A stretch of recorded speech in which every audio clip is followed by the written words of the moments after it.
Mr. President. Senator from Pennsylvania. Thank you, Mr. President. I rise tonight to talk about the Inflation Reduction Act. I'm limited on time. I'll try to keep within my 5 minutes, but I wanted to start by just kind of providing a brief summary. This is legislation that will do a number of things, all of which are helpful to American families and the American economy. First of all, it will lower the cost of prescription drugs for seniors. It will, in fact, lower the cost of energy, that the prices people pay for energy. On the prescription drug front, when we talk about lowering costs, it empowers Medicare for the first time to begin to negotiate for lower prices. It also caps the out-of-pocket costs that Medicare beneficiaries pay at $2,000. In Pennsylvania, the estimate is that there are more than 73,000 Pennsylvanians that pay more than $2,000 a year for prescription drugs. Every one of those 73,000 plus Pennsylvanians and more will benefit from that capping of out-of-pocket costs. So it lowers costs for families, but it also reduces the threat of climate change and reduces the deficit at the same time. All of that while reducing emissions between now and 2030 by some 40%. And this may be the very last time that we have an opportunity to take action in a substantial way against the threat of climate change. The presiding officer has worked on this issue for years. He knows of what I speak better than anyone. This may be the last chance to take action on climate change. Thirdly, and not by way of a complete summary, it extends the Affordable Care Act subsidies. The subsidies that were provided in the American Rescue Plan, the enhanced subsidies and premium tax credits, those subsidies will be extended to 2025. Again, I'll personalize it to Pennsylvania. This directly affects at least 100,000 people. 60,000 people in our state will lose all their insurance coverage if we don't pass this bill. Another 40,000 will have their subsidies taken away. And several 100,000 will have their premiums go up. So it affects 100,000 people directly and several 100,000 people directly or indirectly. And then, of course, this bill creates millions and millions of jobs over the 10 years that the bill has been measured. So after we pass the Inflation Reduction Act, which will reduce inflation, that's what we're told by some 126 economists. Larry Summers and others have said the same thing. It'll fight inflation in the ways that have already been spoken about. But after we pass this bill, this strong bill for the American economy and for American families, we've got more work to do. We've got to continue our work to pass legislation to invest in home and community-based services for seniors and people with disabilities. We've got to invest in child care and institute again what we did in the American Rescue Plan when we put dollars in the pockets of American families raising children by taking the child tax credit and enhancing that child tax credit. We've got to invest in pre-kindergarten education and paid leave, paid family leave. We've got to invest in and protect the Medicaid program and extend it.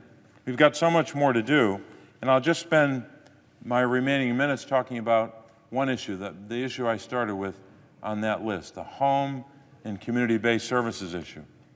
This is an issue that people across the country have come to talk to us about a senior, a loved one that they want to have home care and can't get it because they're on a waiting list that is approaching 1 million people. Or a person with a disability who wants that same kind of care in the home or in the community. I met a lot of people and listened to them and listened to their stories. Two come to mind in particular. Someone who needs that care, his name is Brandon Kingsmore, and his caregiver, Lynn Widener. I visited Brandon's home with Lynn there and learned firsthand what they're up against every single day in that home. Some months later, Brandon had the chance to meet with the president in my hometown of Scranton. And one thing that he said about Lynn as a caregiver and caregivers overall, he said the following. He said, "I would not be able to have the life that I have without Lynn's help." He said, "Caregivers give us a substantial life," unquote. That's what one Pennsylvanian said about the care he receives. Every family should have that opportunity to have care in the home or in the community. And they can't get that under current law. The only option for most families is care in a nursing home or other institutions. Now, or institutional care. Now, if someone wants that care, that's great. And a lot of those nursing homes do really good work. But here's the problem. So many Americans should have the right to have care in their home, and they don't have that opportunity today. So we've got to pass legislation to do that. The Better Care, Better Jobs bill does that. Jobs for home care workers, to get that pay up. We can't be a nation that claims to be the greatest country in the world and pay home care workers just $12 an hour. That's not going to provide the care that our families need. So this bill is about jobs for home care workers, care obviously for seniors and people with disabilities, and support for family caregivers.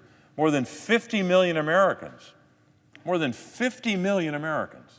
are providing care to a loved one.